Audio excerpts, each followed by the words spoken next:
Welcome to Books, Kids, and Creations, a part of the Authors on the Air Global Radio Network. I'm your host, Tracy Bloom, and I feature people who inspire and uplift future generations with their work. Today, I am so excited to interview our guest, Bonnie MacBird. And I was just saying, when I grow up, I want to be Bonnie. She has done so much in her career, including she has a BA in music and MA in film. She was a Hollywood exec for Universal. She wrote the original screenplay for TRON. She's won 3 Emmy Awards for documentary writing, producing 11 Cine Golden Eagle Awards for scripted and documentary work, produced numerous plays and musicals, and theater credits as an actor and director. Art in the Blood, her first novel, was written in the style of Arthur Conan Doyle, featuring Sherlock Holmes and Dr. John Watson, and was published by HarperCollins, excuse me, in 2015. It was released in 17 languages worldwide to critical acclaim. And in her first series, this was followed by another book in the vein of Sherlock Holmes, Unquiet Spirits in 2017, Devil's Due in 2019, The Three Locks in 2020, and her newest Christmas novella, What Child Is This? Thank you, Bonnie, for being here. I feel like I gave the highlights reel of your career, which is just incredible. Well, thank you. Thank you very much. It's really, really a pleasure to be here. I am just so thrilled to have you on the show, especially right before the holidays. You just released this beautiful novella, What Child Is This? You have lots of Sherlock Holmes books, and with a beginning, I guess your studies began in film, correct? You mean my studies of Sherlock Holmes, or just in general? Just in general. Well, yeah, actually at university, I didn't really get into film until my junior year. My BA was in music, and I got all the way to junior year, and I'm like, wait a minute, this isn't exactly what I want to do. But so I kind of switched gears at that point. So my first studies were in music and then in film. But if you're asking about how I got sort of really connected to Conan Doyle, I think it's because I've been an Anglophile since I was a little kid, and I read Conan Doyle at age 10. Yeah, and I opened your book, and you start reading and you go, wow. I mean, your style of writing is just wonderful, and you really capture the voice of Sherlock Holmes, and you set the setting for the scene so beautifully. How much research goes into these books, because you've put out quite a few? So I have to research the heck out of everything, because what were the names of the cabs that they took? What did they eat? And what kinds of restaurants were there? And what were the workhouses like? What was it like on the streets? And how did they keep the streets clean? How did the light work? Everything is not as it was. So I have to do a lot more research. Now some of it, of course, you just get from reading in years and years, and I read a lot of period fiction, but yeah, I do quite a bit of research. And in fact, I usually go location scout the places if they're extant, and so just as an example, my second book, Unquiet Spirits, had to do with ghosts, but it also had to do with the whiskey business up in Scotland. So I went and spent some time in the Highlands near where the setting was, and I found a castle that fit the bill, that was exactly like I had in my head. It was an old castle, but then it had been redone in the Victorian era. Wow. So exactly what was. So I took a lot of notes there, and then I went to whiskey distilleries. Tough job, somebody had to do it.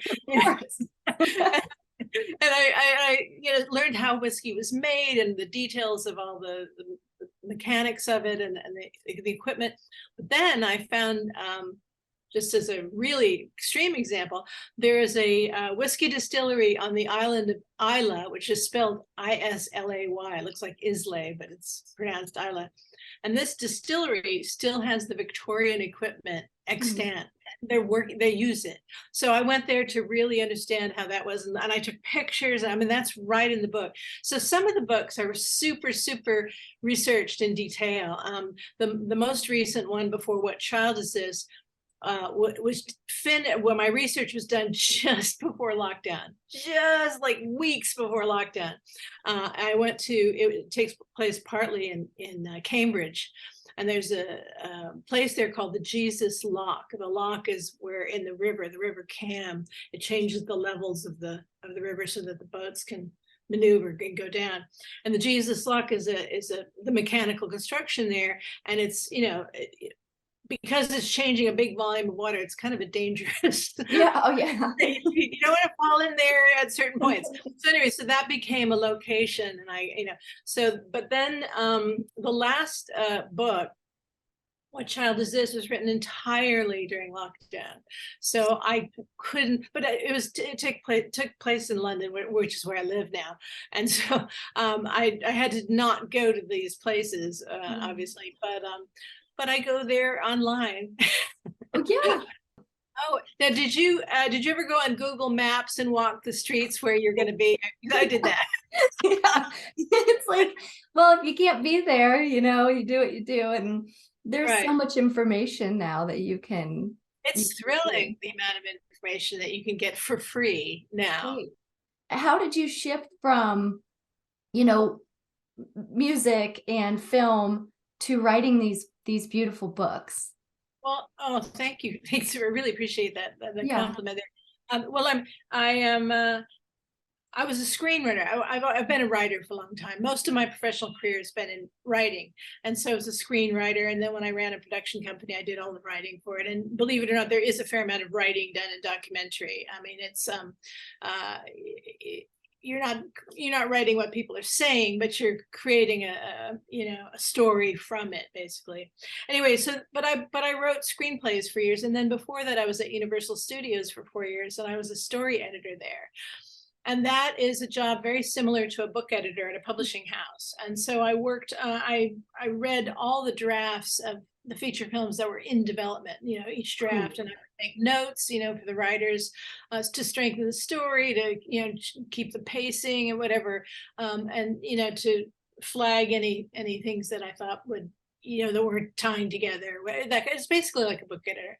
And that was incredible training to be a storyteller. You have Frank Cho, who did some phenomenal artwork for your book. This is just one of these line drawings. I mean, just incredible work. And it's throughout the book, just these beautiful drawings that are, I mean, so detailed. How did you come to find Frank, and how did you guys pair up on this creation? Oh, well, that was a good story. Every January, the Baker Street Irregulars, which is the big umbrella U.S. organization of Sherlockians, puts on a big 4-day extravaganza in New York City, and Sherlockians from all over the world come to this and have dinners and parties, and go drinking and go to museums together, and just basically have a lot of fun. Sounds awesome. It's really fun, and so I met him at one of these events, and I'm an amateur artist. I like to draw. So I illustrated my first book, and there was a special edition with my illustrations in it. So I love art and artists and drawings. And he started doing the program covers for the Baker Street Irregular event, the main event. Oh. And I saw these, man, these are fantastic. So I started, we met, and I started corresponding with him. And I asked him about his techniques. And so you held that up, and you could see that it's a really beautiful kind of very detailed pen and ink technique. And then I came up with the idea of doing a novella instead of a novel, a Christmas novella, and having it illustrated. And so my publisher loved that idea. And so I approached Frank and asked him, would you like to? He did. He wanted to do it. So I was thrilled. So HarperCollins hired him to do the illustrations, and we worked together. And I wrote the whole thing first. And then he said, so which scenes do you want illustrated? And I said, well, let me send you my list of candidates, scenes I think that would make a good illustration. And then you choose. And so we kind of proceeded from there and went back and forth a few times. And so with this book, do you have a book tour coming up or any exciting things planned for? Well, given that we are December 17th, Yeah. and it's a Christmas book, I've mostly done all that. Makes sense. But I had to do it virtually because the pandemic is still on. And then for future books, do you have one in the works? You seem like someone who might have a couple things brewing. I do, of course. Fortunately, my publisher is quite enthused, and I've got book 6 of this Sherlock Holmes series. I'm about 40,000 words into it right now. Okay. It's called The Serpent Under. So I have that one in work, and then I also pitched a new series to my publisher, which I can't really talk about quite yet, but it also it's a Victorian mystery series that features women. Very fun, very cool. I'm excited about it. Well, I do always ask every person who comes on the show what advice they have for future generations. Well, I think art of any kind is life enhancing. And whether you want to be a professional artist in any art form, or whether you just want to have a developed self-expression, I believe the pursuit of art helps everyone. So I would encourage everybody to sort of try a lot of different things and find out whether it's music, playing an instrument, singing in a choir, painting, drawing, writing, even writing your journal, anything that gets you creating is a life enhancing activity. And it also builds strength. I also think that if I were running like an elementary school or middle school, I would have every kid be involved in theater. Oh, yes. Every kid, because there's many things you can do in theater, behind the scenes, on the stage, playing music, writing. I mean, it takes theater and movie making are the art forms that basically encompass many other art forms, and there's a room for every kind of kid in there. And you learn how to work as a group. You learn how to work hard. Yeah. That's the other thing. Doing creative work, it's actually hard work, although you don't want to tell little kids that. It's actually hard work, but it's what my husband calls hard fun. And so it's fun that in order to do something really fun with it, you got to get good at it. Right. And so it requires these iterations, and without lecturing a child about it, they just start seeing, oh, my drawing's getting better. Oh, I'm using more colors. Oh, I can sing different. I sing better now. Or I can, they feel the growth, and it's so rewarding and fun. And so, I strongly believe in the arts and education, and I guess that's my soapbox position. It's wonderful advice, and I'm right there with you. I love the arts. I come from a family of artists, so. Yeah. So you were encouraged as a little kid, then. Yeah.